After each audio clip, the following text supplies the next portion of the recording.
Meus amados, a paz do Senhor Jesus, Deus abençoe a sua vida, a sua família, a sua casa.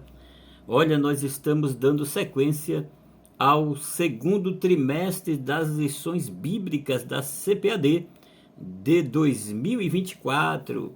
Nós estamos estudando a carreira que nos está proposta, o caminho da salvação, santidade e perseverança para chegar ao céu. Comentarista, pastor Osiel Gomes. Nós já estudamos aí as primeiras 3 lições introdutórias, a lição de número 1, o início da caminhada, a lição de número 2, a escolha entre a porta estreita e a porta larga, e a lição de número 3, o céu, o destino do cristão. E hoje iremos estudar a lição de número 4, a lição de número 4, como se conduzir na caminhada cristã, é a lição de número 4, como se conduzir na caminhada. Essa lição será ministrada dia 28 de abril de 2024. Meu amado, minha amada, agora nós estamos adentrando aí, porque ali as lições de número 4 até a lição de número 10 vão falar dos acontecimentos e das lutas que nós vamos passar na nossa jornada, na nossa caminhada de fé. Vamos aí aprender como devemos nos comportar, como devemos exercer a nossa fé, a nossa esperança, a nossa confiança em meio aos acontecimentos. E a proposta desta carreira que o Senhor nos propôs para nós caminharmos. Meus queridos e amados, nós iremos hoje aí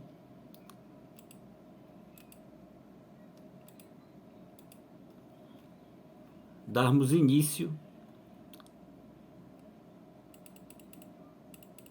a lição de número 4, como se conduzir na caminhada cristã. O texto áureo dessa lição, o texto áureo está inserido na carta que Paulo escreve aos irmãos da cidade de Colossos, em Colossenses 4, versículo 5, que diz assim: andai com sabedoria para com os que estão de fora, remindo o tempo. A verdade prática diz assim: a jornada para o céu deve ser feita com prudência e sabedoria, no contexto de oposição à nossa maneira de vivermos. A leitura bíblica em classe está em Éfesos, na carta de Paulo aos irmãos da cidade de Éfeso, a rainha das epístolas. Éfesos capítulo 5, apenas o versículo 15, 16 e 17. A introdução da lição diz assim: na jornada da vida, na jornada da vida cristã, o Pai Celestial estabelece o padrão de conduta para a vida eterna. Deus sinaliza como devemos agir ao longo desse caminho para os céus. Por isso, como evidenciar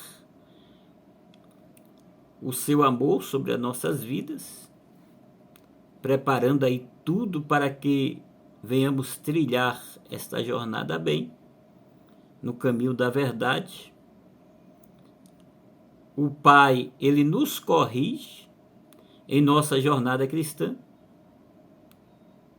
Por isso, nesta lição estudaremos a respeito de como devemos nos conduzir pelo caminho que nos leva ao céu. A palavra-chave da lição é conduta. Conduta é um substantivo feminino que significa maneira de se portar, modo como alguém se comporta, modo como alguém vive, comportamento, atitude. Esse é o significado de conduta. E alguém ainda diz que tinha uma ótima conduta no trabalho. Vamos aí para o primeiro ponto da lição, o padrão de conduta na caminhada cristã.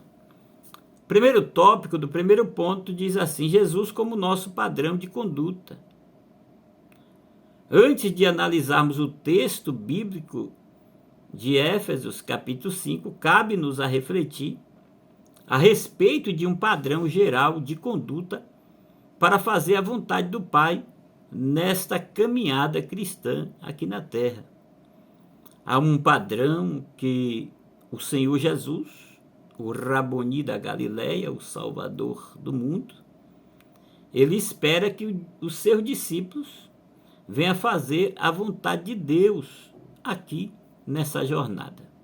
Então a palavra padrão, ela expressa uma norma determinada por consenso ou por uma autoridade oficial, que se torna a base de comparação consagrada como um modelo a ser seguido. O Senhor Jesus, ele ensinou o seguinte: em João 13,15 ele disse: porque eu vos dei exemplo, para que, como eu vos fiz, façais vós também. O exemplo do padrão é o próprio Jesus. Se nós fizermos tudo aquilo que ele nos ensinou, nós estamos dando sequência ao padrão correto. É importante entendermos isso. Esse texto, ele expressa que o Senhor Jesus é o nosso modelo de conduta, o nosso padrão de vida. Sim, há um padrão de conduta que tem como base o nosso Senhor Jesus Cristo. E quem deseja fazer nessa caminhada a vontade de Deus, deve olhar para Jesus. Como o escritor aos Hebreus disse, ele é o autor e consumador da nossa fé. Hebreus 12, 2. Jesus é o maior exemplo de conduta para aqueles que desejam seguir os caminhos de Deus. Em João, capítulo 13, o versículo 15, ele declara: porque eu vos dei exemplo, para que como eu vos fiz, façais vós também. Então o exemplo é muito importante seguirmos. Esta afirmação aí, ela ressalta a importância de nós, servos, servas do Senhor, olharmos para a vida de Jesus como o padrão a ser seguido nos dias odiernos, nos dias atuais, nos dias pelos quais estamos peregrinando pela terra, caminhando, esperando a volta de Jesus, o arrebatamento da igreja. Então quando nós falamos de um padrão de conduta, referimos-nos a um modelo estabelecido que serve como base para orientar as nossas ações e decisões. Jesus, ele não apenas ensinou com palavras, porque hoje nós vemos muitos ensinadores, pregadores, que apenas ensinam com palavras, mas não com ações. O nosso modelo Jesus, ele não apenas ensinou com palavras, mas também demonstrou com a sua vida o que significa viver em obediência e amor a Deus. Não basta só ensinar, não basta só pregar, não basta só cantar. tem que crer e viver aquilo que canta, que prega, que ensina. Esse é o padrão deixado por Jesus. Ao examinarmos as Escrituras, vemos como Jesus amou os marginalizados, perdoou os pecadores e se entregou completamente à vontade do Pai que está nos céus. Seu sacrifício na cruz é o ápice deste padrão de amor e sacrifício. Éfesos capítulo 5, versículo 1 e 2 nos exorta a imitar Cristo vivendo e andando em amor como Ele nos amou e se entregou por nós.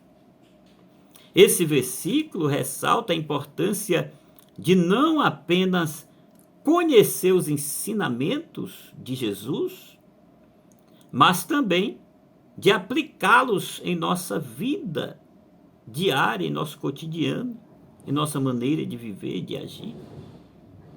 Dessa forma, seguir o padrão de conduta de Jesus implica em viver uma vida de humildade, amor ao próximo, perdão e obediência a Deus. Significa também abandonar os padrões egoístas e mundanos que frequentemente nos rodeiam e abraçar os valores do reino de Deus. Portanto, ao adotarmos Jesus como nosso modelo de conduta, não apenas honramos a sua vida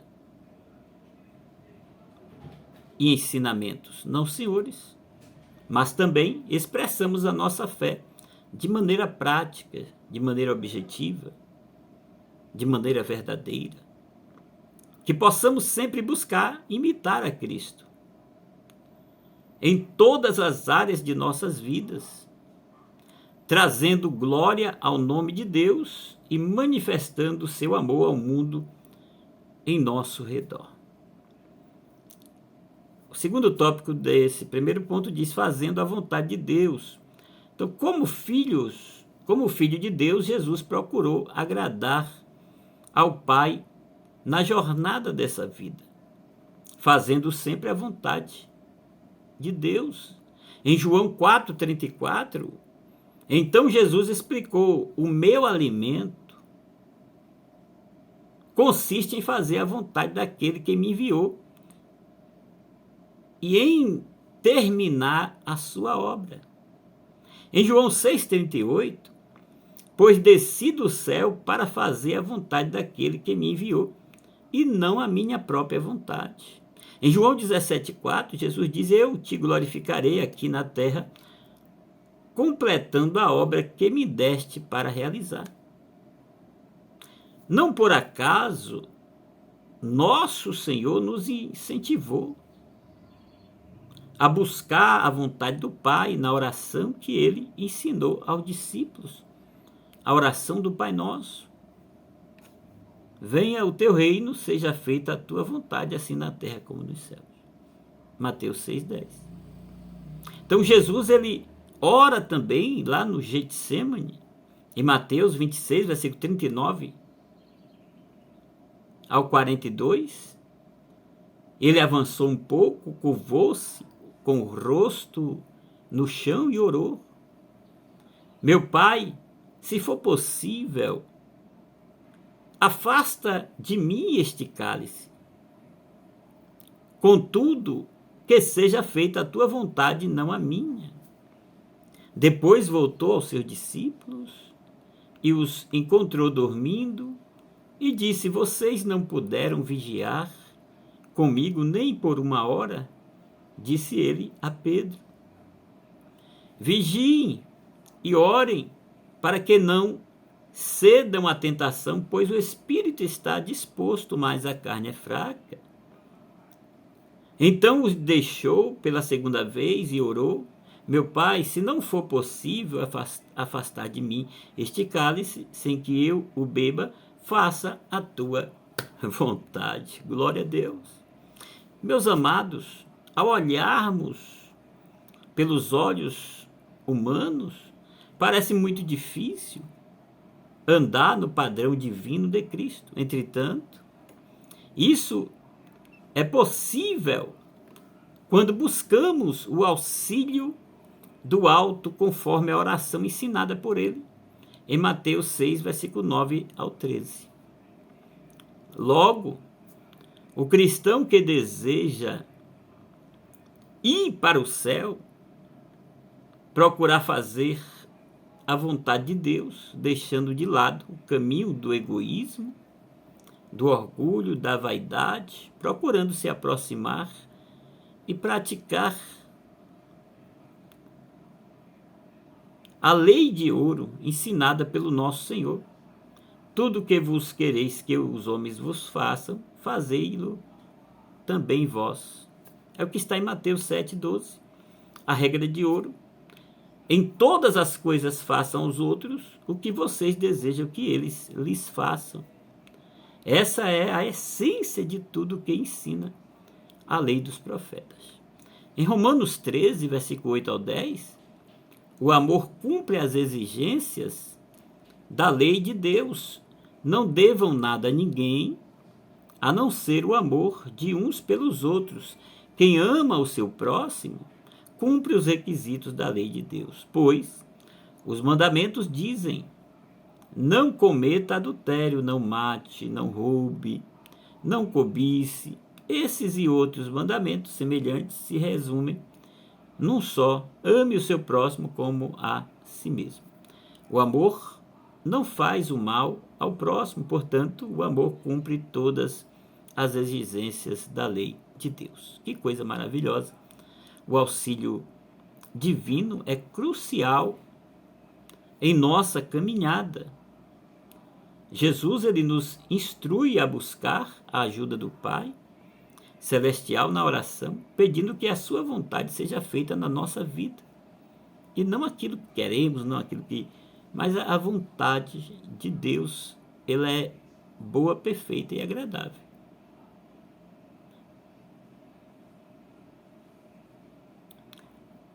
Essa dependência de Deus fortalece a nossa caminhada e nos possibilita viver de acordo com os seus padrões. Portanto, o cristão, o servo, a serva de Deus, genuíno, que almeja a vida eterna no céu, busca diligentemente fazer a vontade de Deus. Isso implica em abandonar os caminhos tortuosos, os pecados, e buscar uma vida de santificação, de pureza na presença do Senhor, o nosso Deus. O outro tópico, uma vida cristã bem-sucedida. A respeito da vida cristã, o apóstolo Paulo disse que estamos numa competição espiritual. E por isso devemos procurar o caminho certo para nos acharmos qualificados. Em primeira epístola de Paulo aos irmãos da cidade de Corinto, capítulo 9, versículo 24 ao 27, ele disse: vocês não sabem que numa corrida todos competem, mas apenas um ganha o prêmio? Olha que indagação importante. Portanto, corram para vencer. O atleta, ele precisa ser disciplinado sob todos os aspectos. Ele se esforça para ganhar um prêmio perecível. Nós, porém, o fazemos para ganhar um prêmio eterno. Por isso não corro sem objetivo, nem luto como quem dá golpes no ar. Disciplino meu corpo como um atleta, treinando para fazer o que deve, de modo que, depois de ter pregado a outros, eu mesmo não seja desqualificado. Olha que coisa tremenda. Isso aqui, o texto na Nova Versão Transformadora.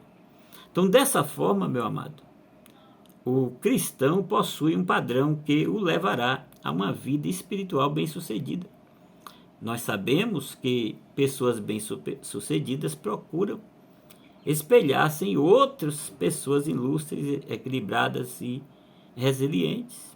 Em 1 Coríntios 11:1, Paulo diz: "Sejam meus imitadores, como eu sou imitador de Cristo." Ora, em Cristo Jesus temos esse padrão de modelo. Ele foi resiliente, equilibrado, ilustre até a morte, de modo que o apóstolo Paulo escreveu sobre o nosso Senhor, exortando que o imitássemos, em Filipenses 2:5, de sorte que haja em vós o mesmo sentimento que houve também em Cristo Jesus.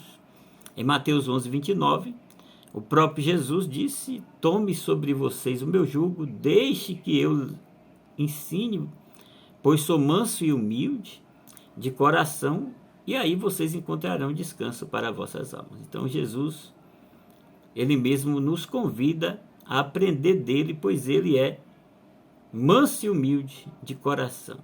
Ao seguir esse exemplo, aprendemos a lidar com as adversidades da vida com calma, com sabedoria, com perseverança e confiança no Senhor. A síntese aqui do primeiro ponto diz: Jesus é o nosso modelo de conduta, o nosso padrão de vida. Vamos para o segundo ponto da lição. Segundo ponto da lição: fazendo a caminhada com prudência e sabedoria. O que é prudência? Podemos dividir o capítulo 5 de Efésios em 3 partes. A primeira parte, a caminhada do cristão em amor, Efésios 5, versículo 1 ao 14. Segunda parte, uma caminhada sábia, capítulo 5, versículo 15 e 17. E a terceira parte, uma trajetória cheia do Espírito Santo, Efésios 5, 18 ao 33. Aí é a divisão do capítulo 5 da rainha das epístolas, Efésios.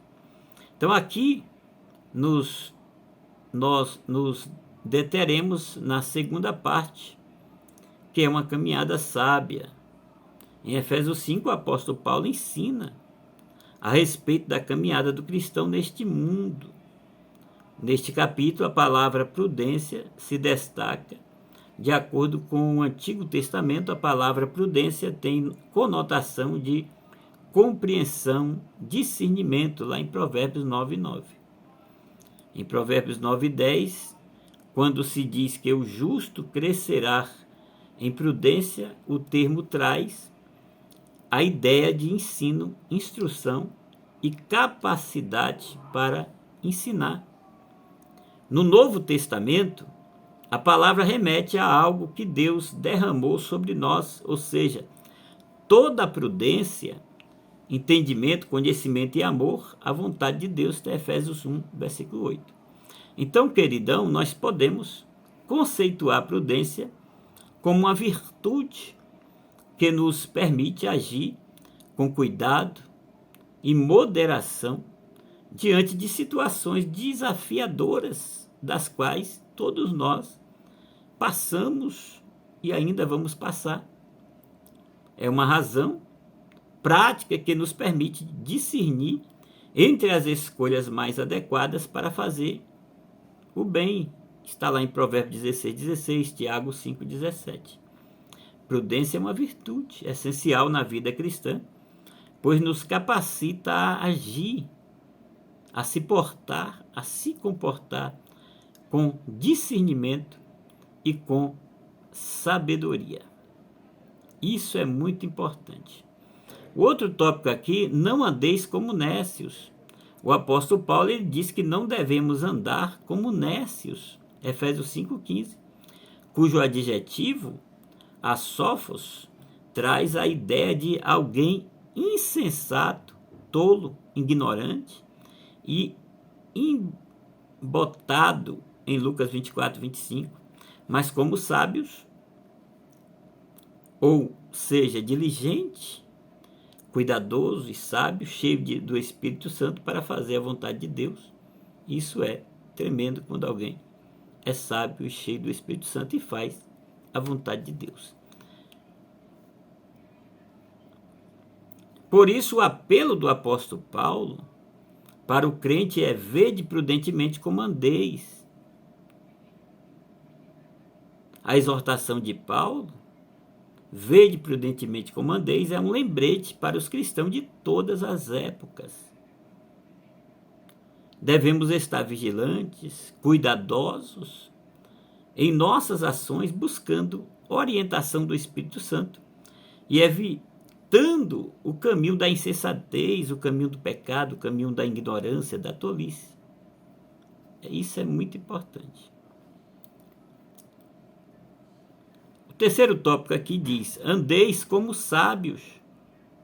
O adjetivo que Paulo usa para qualificar quem caminha para o céu é sábio.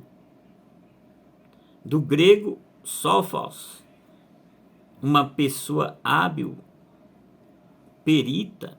Esse adjetivo, ele descreve a essência da vida do cristão, dirigida pelo Espírito do Senhor. Ora, os que andam no Espírito caminham na luz, na santidade e têm sabedoria. Efésios 1:8, Colossenses 4:5. Por meio da luz divina que habita o crente, seu andar é com discernimento, com sabedoria, entre os que vivem nesta terra. Então, meus amados, há um compromisso de jamais voltar à conduta antiga, porque quando abraçamos ao Senhor Jesus, abraçamos a cruz, as coisas velhas se passaram e eis que tudo se fez novo. É muito importante.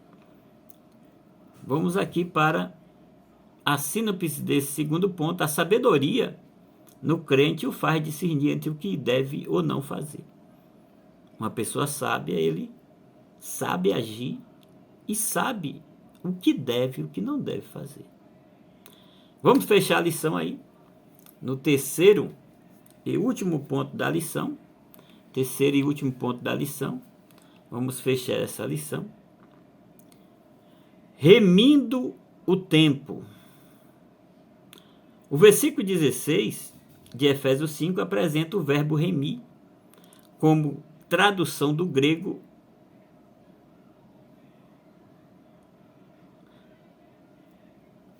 ele possui dois sentidos: redimir, resgatar do poder de outro pelo pagamento de um preço, comprar para uso próprio.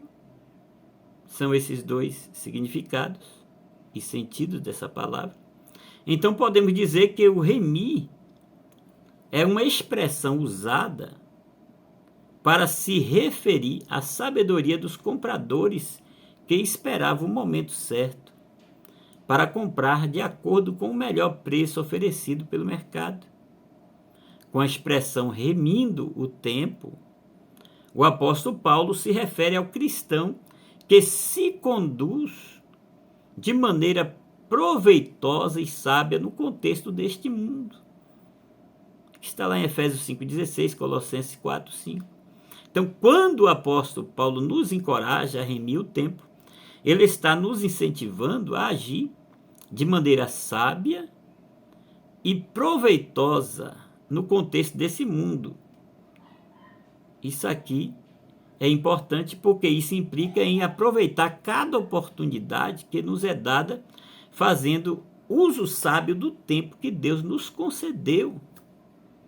Vencer os dias maus requer uma atitude proativa e sábia em relação ao tempo. Nós devemos estar vigilantes para não desperdiçar o tempo, porque o tempo não volta. Uma palavra dita, uma flecha lançada em uma oportunidade perdida, que é o tempo, não volta. O tempo passa e não volta mais. Então nós precisamos agir dentro desse tempo que Deus nos deu, 1.424 horas, 1.440 minutos e 86.400 segundos, nós precisamos usar esse tempo com sabedoria. Então, remindo outro tópico aqui, remindo o tempo e a volta do Senhor. Então, quando se fala a respeito de remir o tempo entre os cristãos primitivos, quando se falava, estes tinham em mente a iminência da segunda vinda do Senhor Jesus, ou seja, esse esperado acontecimento poderia acontecer a qualquer momento. 1 Coríntios 15, 51. Por isso, os cristãos, eles eram incentivados a procurar sabiamente aproveitar todas as oportunidades, em especial no sentido de se preparar espiritualmente para o grande dia do Senhor. Assim, a perspectiva da iminente volta de Jesus faz com que não percamos tempo com coisas banais. Antes nos exorta a viver de maneira sábia, santa e piedosa, pois o Senhor Jesus pode voltar a qualquer momento. A expectativa da volta do Senhor Jesus servia como um lembrete constante para os cristãos primitivos sobre a brevidade da vida terrena e a urgência de viverem de acordo com os princípios do reino de Deus. Isso é muito importante. Então, essa perspectiva os motivava a aproveitar cada momento, cada oportunidade, cada dia, cada hora, cada minuto, cada segundo, cada milésimo da sua vida.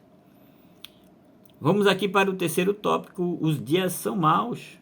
Outra expressão que chama a atenção é os dias são maus, Efésios 5,16.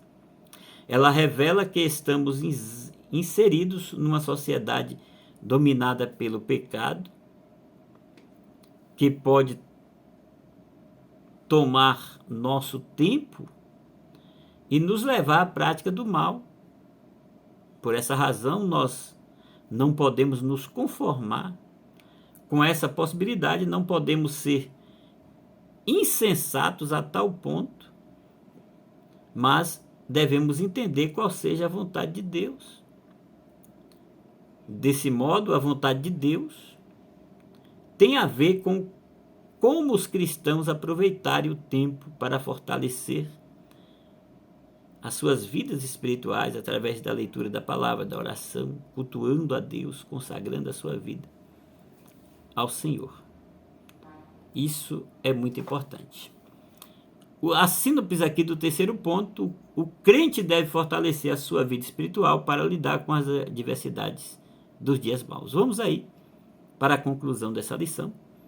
Em nossa caminhada para as mansões celestiais, precisamos seguir o padrão divino, isto é, as normas determinadas pelo Pai, que estão inseridas em nossa vida através da palavra de Deus. É preciso viver sábia e prudentemente, aproveitar bem as oportunidades e fazer o bem e não deixarmos ser dominados por esses dias maus e aguardarmos com paciência e esperança a vinda do Senhor.